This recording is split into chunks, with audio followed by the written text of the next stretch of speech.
Salut à tous, c'est Amé de Otaku Manga Lounge. Alors je suis là pour vous présenter toutes les sorties manga au Québec et aujourd'hui on va parler ensemble de Celle que je suis.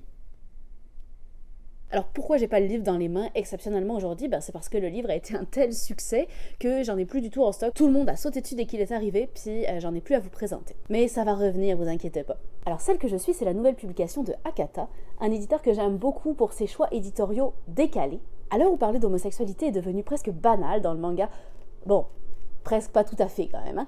Akata s'attaque à un autre tabou social, la transidentité. On suit un jeune homme, Yuji, qui va pas bien depuis longtemps mais qui ne comprend pas pourquoi il va pas bien. La transformation de Yuji à tous les niveaux va commencer le jour où sa sœur aînée lui prête une robe en gardiennage et c'est alors qu'une fois seul, Yuji se sent irrémédiablement attiré par le vêtement et va l'enfiler. Il comprend alors que cette robe représente tout ce qu'il voudrait être et bien sûr sa vie va s'en trouver complètement bousculée. Il va alors s'interroger sur qui il est, qui il voudrait être, de quelle façon il aimerait vivre. Il va surtout tenter de vivre sa vie en s'acceptant lui-même, ce qui va être bien sûr sa première étape avant de tenter de se faire accepter par les autres. Parce que dans ces cas-là, on parle toujours d'acceptation sociale, mais on pense rarement à ce qui est certainement le plus difficile dans un processus comme celui-ci, qui est l'acceptation de soi-même. Et comment trouver le bonheur à travers ça.